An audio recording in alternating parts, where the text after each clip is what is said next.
আসসালামু আলাইকুম শিক্ষার্থী বন্ধুরা, আশা করি তোমরা অনেক ভালো আছো। আওয়ার স্কুলের নতুন আরেকটি বাংলা ব্যাকরণ ক্লাসে তোমাদের স্বাগতম। আজকের ক্লাসে আমরা দ্বিতীয় পরিচ্ছেদ পড়ব। দ্বিতীয় পরিচ্ছেদে আমাদের আলোচনা করা হয়েছে শব্দদ্বিত্ব নিয়ে। এই যে শব্দদ্বিত্ব শব্দটি তোমরা দেখতে পাচ্ছ, এই শব্দটিকে আমরা যদি ভাঙি তাহলে আমরা দেখতে পাচ্ছি শব্দ যোগ দ্বিত্ব। এখন দ্বি মানে কি? দ্বি মানে হলো দুই। তাহলে যে শব্দ দুইবার উচ্চারিত হয় তাকেই শব্দদ্বিত্ব বলে। এই অধ্যায়ে আমরা শব্দদ্বিত্ব নিয়ে আলোচনা করব। এখানে নিচে একটি কবিতা দিয়েছে, এই কবিতাটি লিখেছেন রবীন্দ্রনাথ ঠাকুর। চলো আমরা এখন রবীন্দ্রনাথ ঠাকুর সম্পর্কে একটু জেনে নেই। রবীন্দ্রনাথ ঠাকুর 1861 সালে জন্মগ্রহণ করেন। তিনি 1941 সালে মৃত্যুবরণ করেন। তিনি হলেন বাংলা ভাষার প্রধান কবি।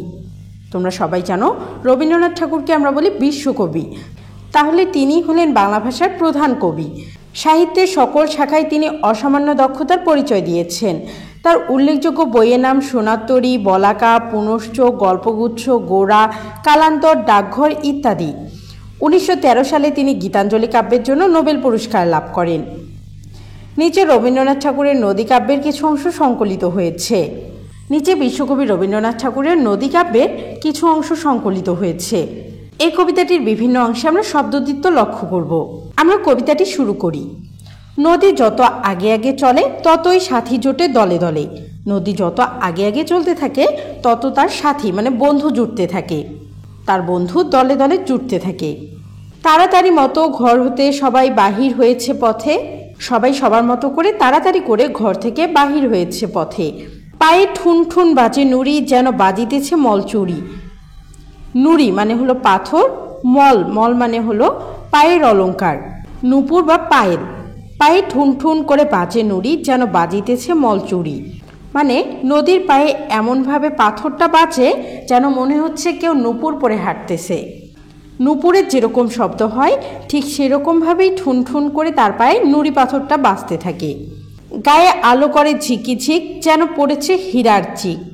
নদীর গায়ে আলো এমন করে ঝিকিমিকি করে জ্বলে যেন নদীটা হীরার কোনো চিক পড়েছে। হীরার অলঙ্কার পরলে শরীর যেরকম করে জ্বলে ওঠে ঠিক একইভাবে ঝিকিঝিক করে আলো জ্বলে। এই কবিতাটিতে আসলে আমরা শব্দদ্বিত্ব যেহেতু লক্ষ্য করব, তাই তোমাদের এখানেই আমি একটু দেখাই দিচ্ছি। দেখো, এই যে এখানে দলে দলে একটা শব্দ দুইবার উচ্চারিত হয়েছে। যে শব্দটি দুইবার উচ্চারিত হবে তাকেই আমরা শব্দদ্বিত্ব বলবো। তাহলে দলে দলে হলো একটা শব্দদ্বিত্ব। এরপরে দেখো ঝিকিঝিক, ঠুন ঠুন, এই যে এগুলোও কিন্তু শব্দদ্বিত্ব। মুখে কল কল কত ভাসে, এত কথা কোথা হতে আসে। নদীর মুখে কত কল কল কথা শোনা যায়, এত কথা কোথা হতে আসে। কবি চিন্তা করছে এত এত কল কল ভাষা শোনা যায়, এই কথাগুলো নদীর কোথা থেকে আসে। শেষে সখিতে সখিতে মেলি, হেসে গায়ে গায়ে হেলা হেলি। শেষে গিয়ে সখিতে সখিতে মানে বন্ধুতে বন্ধুতে মিলে হেসে হেসে গায়ে গায়ে হেলা হেলি। বন্ধুর সাথে কথা শেষ করে গায়ে হেলাহেলি করে তারা ছুটে চলে। শেষে কোলাকুলি কলরবে, তারা এক হয়ে যায় সবে। তখন কল কল ছুটে জল, কাপের টলমল ধরাতল। ধরাতল মানে হলো পৃথিবী। কোলাকুলি কলরবে শেষে তারা আবার এক হয়ে যায়, কল কল ছুটে চলে টলমল ধরাতলে। তখন কল কল ছুটে চল, কাপে টলমল ধরাতল। পৃথিবীতে তারা কেঁপে উঠে টলমল করে এবং কল কল করে ছুটে চলে। কোথাও নিচে পড়ে ঝড়ঝড়, পাথর কেঁপে উঠে থর থর, শিলা খান খান যায় টুটে, নদী চলে পথ কেটে কুটে। ধারে গাছগুলো বড় বড়, তারা হয়ে পড়ে পর পর, কত বড় পাথরের চাপ, জলে খসে পড়ে ঝুপ ঝাপ। এই অংশটিতে তোমরা লক্ষ্য করো, এই অংশটিতে অনেকগুলো শব্দদ্বিত্ব রয়েছে। যেমন এখানে দেখো কল কল, সখিতে সখিতে, গায়ে গায়ে, হেলাহেলি, কোলাকুলি, কলরবে, কল কল, টলমল, ঝড় ঝড়, থর থর, খান খান, কেটে কুটে, বড় বড়, পর পর, ঝুপ ঝাপ। আমাদের শব্দদ্বিত্ব কিন্তু তিন প্রকার: ধনাত্মক দ্বিত্ব, অনুকার দ্বিত্ব আর হলো পুনরাবৃত্ত দ্বিত্ব। যে শব্দগুলোকে তোমরা একই রকম দেখতে পাচ্ছ, যেমন কল কল, ঝড় ঝড়, এই শব্দগুলোকে কিন্তু বলা হয় ধনাত্মক দ্বিত্ব, কারণ একই রকম শব্দ দুইবার উচ্চারিত হচ্ছে। এরপর অনুকার দ্বিত্ব হলো এই যে হেলাহেলি, কোলাকুলি, এইগুলোকে আমরা বলছি অনুকার দ্বিত্ব। আর পুনরাবৃত্ত দ্বিত্ব হলো বড় বড় এগুলোকে আমরা বলবো অনুকার দ্বিত্ব। পরবর্তী ক্লাসে আমি এগুলো নিয়ে বিস্তারিত আলোচনা করব, তখন তোমরা নিজেরাই বলতে পারবে কোনটা কোন দ্বিত্ব। এরপর রয়েছে তখন মাটি গোলা ঘোলা চলে, ফেনা ভেসে যায় দলে দলে, জলে পাক ঘুরে ঘুরে উঠে যেন পাগলের মতো ছুটে। কোথাও ধুধু করে বালুচর, সেথায় গাংশালিকের ঘর, সেথায় কাসিম বালির তলে, আপন ডিম পেড়ে আসে চলে, সেথায় শীতকালে বুনো হাঁস কত ঝাঁকে ঝাঁকে করে বাস। এই নদীতে মাটিগুলো ঘোলা চলে, ভেসে যায় দলে দলে, মানে এই যে ফেনাগুলো হয় এই ফেনাগুলো ভেসে যায় দলে দলে নদীর পানিতে, জলে পাক ঘুরে ঘুরে উঠে পাগলের মতো ছুটে। এই যে জলের যে ঘুরপাকটা যখন পাক ওঠে তখন এই পাকটা পাগলের মতো ছুটে চলে। কোথাও ধুধু করে বালুচার, গাংশালিকের ঘর। গাংশালিকের ঘর এটা একটা উপমা হিসেবে বসেছে, আসলে এখানে নদীতে তো কোনো গাংশালিকের ঘর হওয়া সম্ভব না। কোথাও ধুধু করে বালুচর, সেথায় গাংশালিকের ঘর, সেথায় কাসিম বালির তলে ডিম পেড়ে আসে চলে। কাসিম বালির তলে যায়, গিয়ে নিজের মতো করে ডিম পেড়ে সে নদী থেকে চলে আসে। সেই নদীতে শীতকালে বুনো হাঁস ঝাঁকে ঝাঁকে বাস করে, সেথায় দলে দলে চোখাচোখি করে সারাদিন বকাবকি। চোখাচোখিরা কি করে, সেখানে দলে দলে যায়, গিয়ে তারা নিজেদের মতো সারাদিন বকাবকি করে।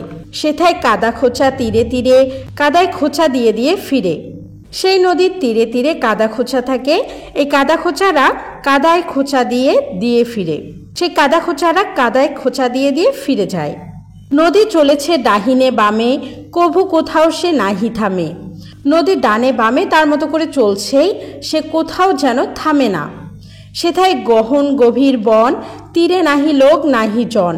সেথায় গভীর বন রয়েছে, গহন মানে হলো নিবিড়, সেখানে নিবিড় গভীর বন রয়েছে। তীরে নাহি লোক নাহি জন, নদীর তীরে কোনো লোক নেই, শুধু কুমির নদীর ধারে সুখে রোদ পোহাইছে পারে। শুধু নদীর ধারে রয়েছে কুমির, এই কুমিরগুলো সুখে রোদ পোহাচ্ছে। যেহেতু কোনো লোক নেই, কোনো ধরনের কোলাহল নেই, তাই কুমিরেরা নিজেদের মতো করে টাইম কাটাচ্ছে। বাঘ ফিরিতেছে ঝোপে ঝাপে, ধারে পড়ে আসি এক লাফে। কোথাও দেখা যায় চিতাবাঘ, তাহার গায়ে চাকা চাকা দাগ, রাতে চুপি চুপি আসে ঘাটে, জল চকচক করি চাটে। এই গভীর বনে বাঘ ফিরিতেছে ঝোপে ঝোপে, ঘাড়ে পড়ে আসি এক লাফে। কোথাও দেখা যায় চিতাবাঘ, তাহার গায়ে চাকা চাকা দাগ। চিতাবাঘের গায়ে কি চাকা চাকা দাগ থাকে না, এখানে তাই বলা হচ্ছে। রাতে চুপি চুপি আসে ঘাটে, চকচক করি চাটে।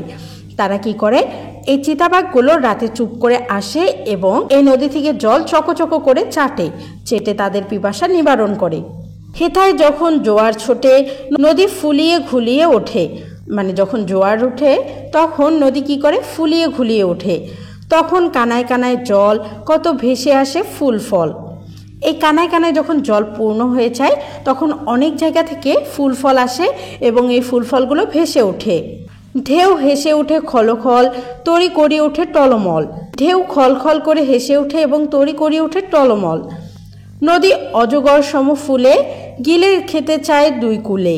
অজগর সম মানে হলো অজগরের মতো, নদী অজগরের মতো ফুলে ওঠে এবং দুই কূলে যা রয়েছে তা গিলে খেতে চায়।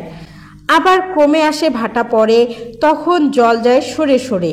তখন নদী রোগা হয়ে আসে, কাদা দেখা দেয় দুই পাশে।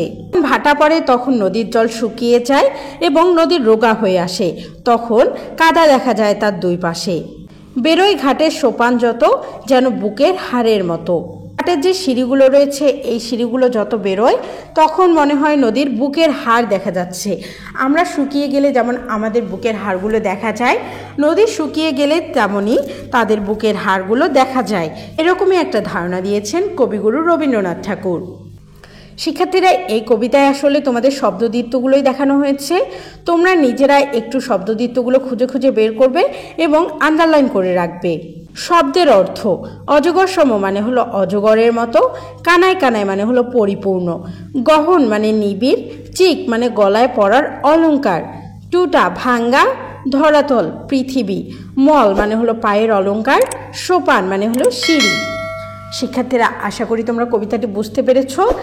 এরপরেও যদি তোমাদের কোথাও বুঝতে সমস্যা হয় তাহলে অবশ্যই কমেন্ট বক্সে জানাবে, আমি তোমাদের উত্তর করে দেওয়ার চেষ্টা করবো ইনশাল্লাহ। পরবর্তী ক্লাসের আমন্ত্রণ জানিয়ে আজকের ক্লাস আমি এখানেই শেষ করছি। ধন্যবাদ।